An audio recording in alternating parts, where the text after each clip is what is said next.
Hey YouTube, happy Thursday. Last night I showed you the melodians I pulled out of storage. This blue case Suzuki Study 32 and the yellow bananas, banana bread, butter, what have you, Suzuki Melodian A32. I played these a good bit last night and I got to noticing that they were quite out of tune. It turns out that you can install tuner apps on your Android and iOS devices. I found some freeware one. I installed it on my Android phone, and lo and behold, the melodians were both quite out of tune. The Study 32 was very out of tune in its middle A. I forget if that's A4 or A5, I don't really know music theory that well, ironically enough, and the A32 was also flat and sharp in a lot of places. I know melodians are generally tuned sharp out of the box, and then over time they get flat, especially when the reeds start to fail. But I don't know how likely I am to successfully tune those back, and I'm not really interested in spending money in replacing them. So I might, do a video where I show you how you can tune them. I'll, I definitely ask experts for some advice, but that got me thinking a little further and looking through more storage to uncover a truly incredible portable electronic keyboard that I also got around the same time that was originally made in the early 80s. It's more famously known as the Casio VL-1, Casio VL-Tone VL-1, but those are quite sought after. So it turns out if you look for the Realistic Concertmate 200, which is the Radio Shack Tandy equivalent of the Casio, the rebadge of the VL1, you don't have to spend so many greenbacks. I have a couple of these. I think one got damaged because I used a power supply and batteries at the same time, so I didn't make that mistake with this other one I got. I think I probably paid $50 for this in 2012 or something like that. And this thing is really incredible for what it is and how bad it sounds. But I guess what's most relevant to what I was talking about earlier is checking with the same chromatic tuner. It is not really out of tune. My cat's getting in my lap. She's very happy to hear that it's in tune. So I thought it might be better for listening to some of that folk music and transposing it into keyboard keystrokes, as my cat's very excited about. It comes in this nice, I guess, plastic, polyester, some sort of synthetic fabric case, and it says what it is. I'll go ahead and take it out. It's more famous than you think it would be. It is sort of viewed as a toy synthesizer, but this does have ADSR and sequencer capability. It was used by the band Trio in their song Da Da Da and some other groups. It's I think more famous for its rhythms than for its synthesizer and keyboard sounds. But with that, let me go ahead and flip it on. Oh, and it also has a calculator, and the way you program the synthesizer is by entering numbers in the calculator, storing them into memory, and that sets the waveform and the ADSR envelope parameters. And you can do fun things with a calculator, which is a four-function calculator, but has a memory. Like you can add a value to memory to rapidly change particular sets of particular digits in that ADSR parameter, which is just an 8-digit number you enter in. Okay, so I got a little too excited about that. Let's just hear what this thing sounds like. It's monophonic, only one sound at the time, and also is not stereo. It just has mono speaker. Up on the top, it has a 6-volt power adapter, good to use when you don't need batteries in here. Monophonic output, mono output. Oops, let me turn that off again. I'm just jumping between too many things here. You have your tuning knob, some rubber to support this off the ground, some screws if you want to take it apart. I think this is a reset button here. The 4 AA batteries go there. There's a little metallic info thing down there. Let's see if we can get that in focus and lit properly. Okay, so you saw that. I didn't miss anything. Nothing really on the sides. I really like how the LCD display shows the notes as you enter them. Let me go ahead and turn this on, and we'll just hear how each of the notes sound. Let me count the keys. I think it's a 30 key keyboard as opposed to 32 keys, which is decent. You can do a lot with that. Let's see how this sounds. It's C here, so C, B, A, G on the bottom. I'll make that a little bit louder. We're in the piano voice right now.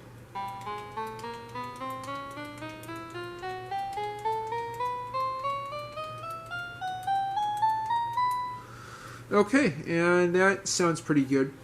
One of the issues I have with the melodicas is that the notes aren't in tune with each other. I mean, they aren't all sharp to the same extent, whereas here there's very little deviation from what each tone should be, and it's, you know, in the same direction pretty much for all of these. It's not, you know, 20% sharp or 20 cent. It's not percent. 20 cents sharp for one note, and then 10 cents flat for the next one. It's more like 5 up and down for all of these. So that's really good. And I noticed, you know, I was transposing La Cumbia del Mole into Concertmate 200 notes, and I was able to do that a lot more easily than on a one of the melodicas. Okay, so let's play a couple simple tunes.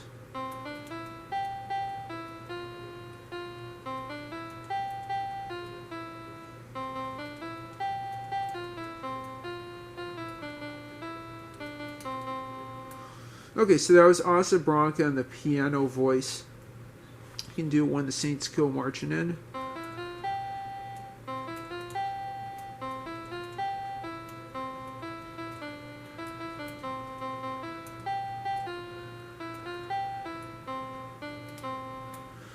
Another thing is, even though these are, you know, tiny little plastic keys with little springs, they don't really feel bad at all, and that's pretty impressive to me. You think because they're small and they're not real synthesizer keys, they feel awful, real keyboard keys, but they feel quite good for what they are. Okay, so we have 6 different voices. There's piano I play. Let's have fantasy. There's violin that has, I guess, a longer sustain. Violin. You get that lo-fi 8-bit sound. There's flute.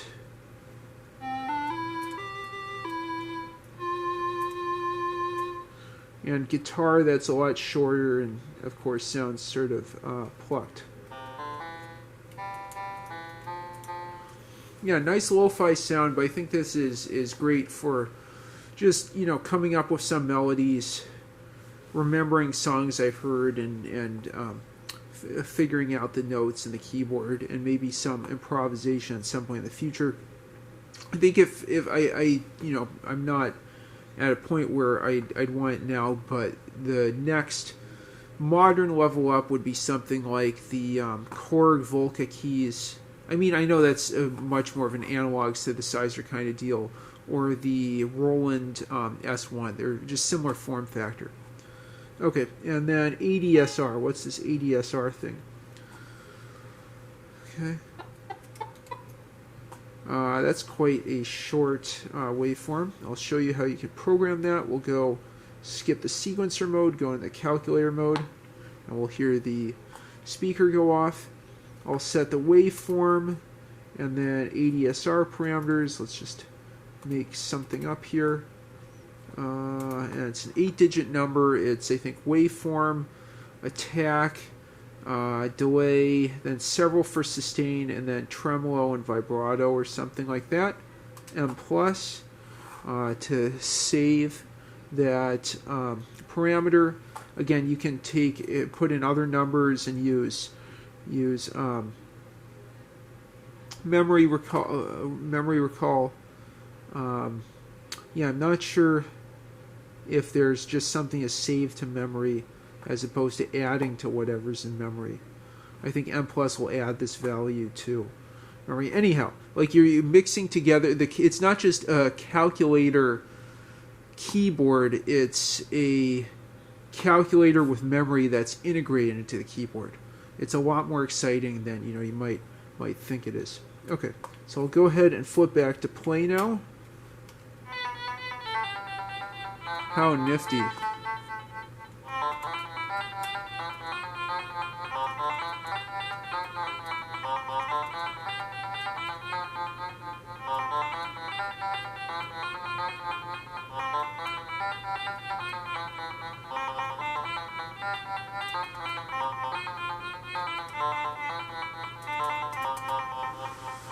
Incredible. You get ADSR programming in a calculator keyboard thing from the late 70s, early 80s. Okay, so what else do we have to show you here? I'll go back to piano, and I'll show you the sequencer really quick. Let's just get Asa Bronk in there.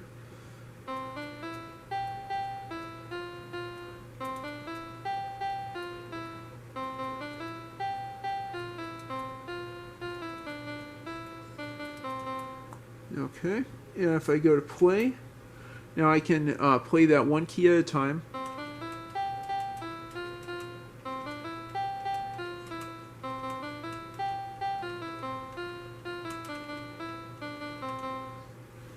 I can't underemphasize how much I like having the notes as different numbers in the LCD there.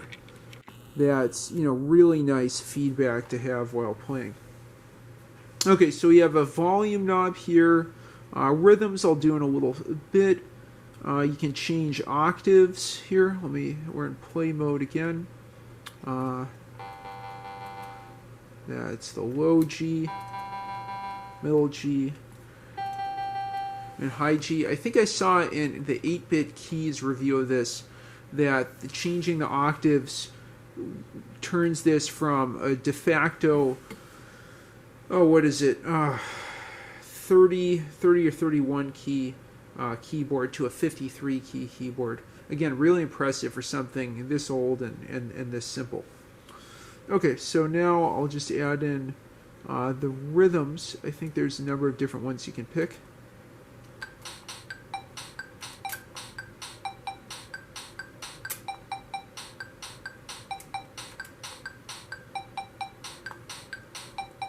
I know there's multiple ones, but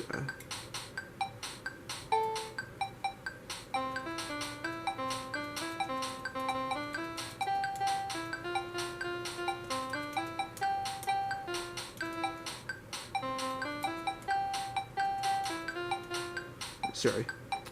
Okay, I'll just figure out how to stop that. There we go. You just press reset to stop the rhythms. That's more of what's been sampled on the VL-1.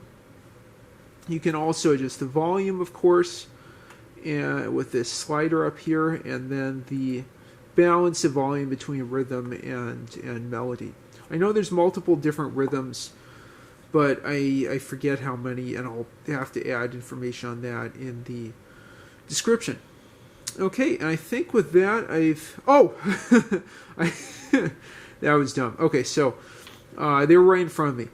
So before I conclude the video, I'll just show you that the different rhythms are on these keys here. There's march, there's waltz, 4-beat, swing, rock. Sorry, I have to press rhythm and the button. 4-beat, swing, rock, rock. Bossa Nova, Samba, Rumba, and Begin. Okay. And there you have it. So that's a quick overview of the Realistic Concertmate 200 or the Casio VL-1. Really nice, very simple monophonic synth from the late 70s, early 80s. Still working great even after being stored for 10 years at least, maybe 12 years. And I look forward to playing this quite a lot in the future. This cute little compact toy synth. If anyone has thoughts, experiences, or questions about the VL-1 Concertmate 200, leave them in the comments down below. If you have any suggestions for an inexpensive synthesizer keyboard that's more modern, leave them in the comments down below. And please like and subscribe as always. Thanks so much for watching.